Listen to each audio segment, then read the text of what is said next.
Maintenance, questions on maintenance, very low. You know, electric motors, they don't require much maintenance. There's no oil to change, transmission. You're basically talking about wear items here. So we're anticipating right now, as we do our studies, about a third the cost of a normal gasoline powered car, about a third. But again, that's our kind of projections right now.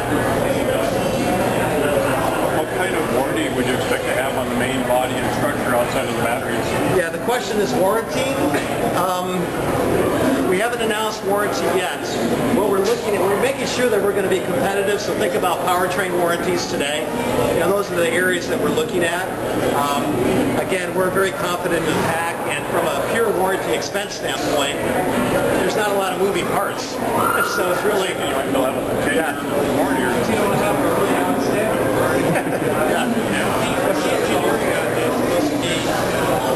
You've got a lot of opportunity to change the design even before you go into production. There's still stuff that you're considering, like super cabs, different... No, what you see is we're locked. This is what we're going to launch with, and we're done. That doesn't mean that we've already announced that Nissan has 3 more vehicles behind this one that are coming to market. So you'll see other designs and other packs in the future, but this is the mass production model. Yes, sir. And spiritual theories aside, the more choices people have for purchasing, I think emotionally that might, I don't know if that's a small group of people or if that's just the people standing here, right. But it feels strange that it would only be offered to these, if that's the group. Yeah, we haven't decided yet, so we should be able to understand that. A lot of considerations, of course, and what we may do the first year may be different, second year, or third year. So, yeah, probably hearing all that. Yeah, we are. Yeah. We are. It's good. We need it though. We need the feedback so we can make the right decision. Are there any plans for a range extender trailer or anything like that? Yeah. Short answer, no. No. The question is, could you put a trailer of batteries behind you? When you think about weight, aerodynamics, yes, somebody will do one. Yeah. But we won't. Okay. We won't. In the back. 220 cars needed opportunity cars on that? Yeah, we think that 220 will be the majority available out there. So both at home and out in the public environment will be mostly 220. And then 50 fast charge stations within the state. So that's how it'll work. Yeah. The question on the wall unit is the National Electric Code requires that wall unit to sit between the car and the electricity source. Its function is like a surge protector. That's really its function. So it's monitoring the energy, how clean is it, is there variability, how is the charging event in the car, and it's kind of that point between. And so that's why you as a consumer won't just take a plug and stick it in that 220 volt socket. Now somebody may, but if we violated electric code and actually the car will not charge. We've set it up so it's looking for that box and looking for that signal. If the signal's not there, nothing's going to happen. Is that J1772 or? J1772. Okay. Yeah.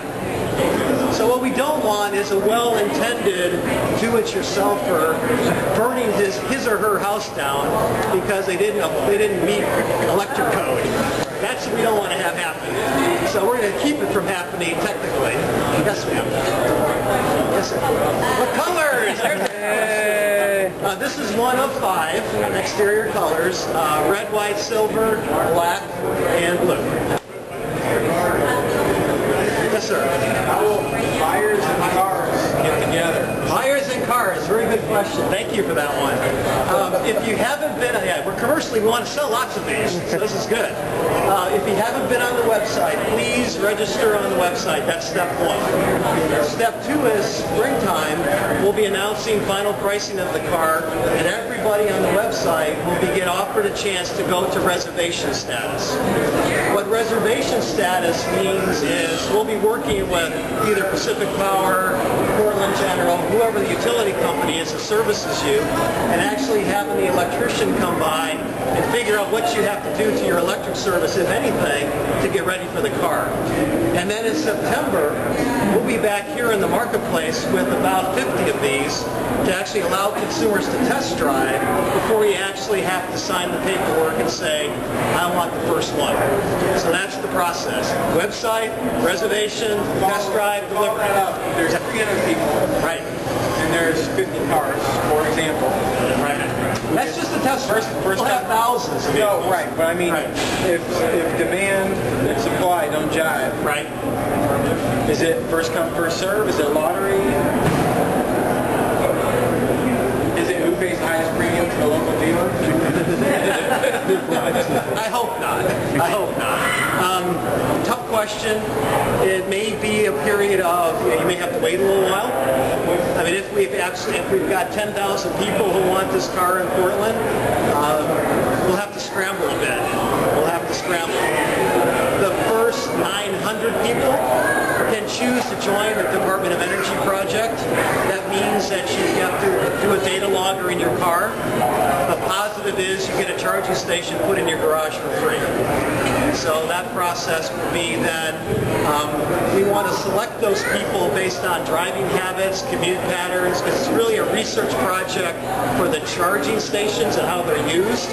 So not the car, but really the charging station. So we'll be looking for a diverse kind of population of where do people live, work, drive, and spread that out. So that's how we'll do the first 900. The home charging stations are Nissan built? Nissan supplied? The question on home charging stations, yes, we'll have a supplier that will give you a Nissan charging station as part of the purchase if you want to do that. In those markets where we have a utility partner who wants to supply that, you'll be able to do that. And there may be a third party. So it might be off connect or something. Yeah. Yeah. We'll try to make we want to make the transaction be simple, turnkey, all come on a choice. But if you want to go a different route, as long as it's 1772 compliant, you're good. Yes, sir. How open is the car architecture? Like a lot of people have figured out how the Prius works and added their own special hacks to it. How open is the architecture? Yeah, we don't want you to, but I'm sure somebody's going to. The question is, can you hack the car?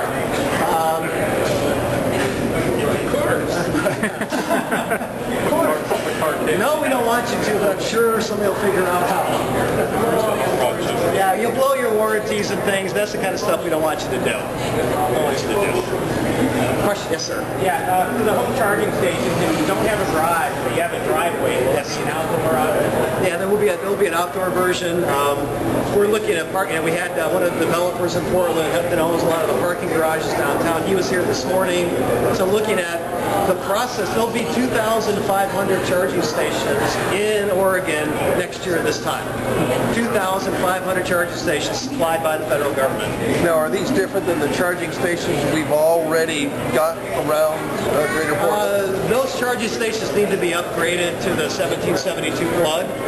So the short answer is, yeah, they're different, but it's not hard to upgrade those that are already deployed. Because the expense is getting the power there. The power is there. Do you know how the standard's coming? I've heard there's some hang-ups. Now, the 1772 is done. The voting happened last month. Great. Yeah. Competitive kind of powertrain warranties. Yeah, we haven't announced yet. Yeah. Yes, sir. Yeah, the question again is cold weather. It's a function of outside temperature and how warm you want the cabin. So that's the function. To give you an example, 0 degrees outside, 70 degrees inside. You may have 60, 70 miles worth of range at that point because there's a resistance heater that actually warms the cabin. Now, if you want to go down to 65 or 60 degrees inside, you'll have longer range. No effect on charging time until you get to 20 below. Now, if it's 20 below, it's a little slower. Question? How does Nissan's battery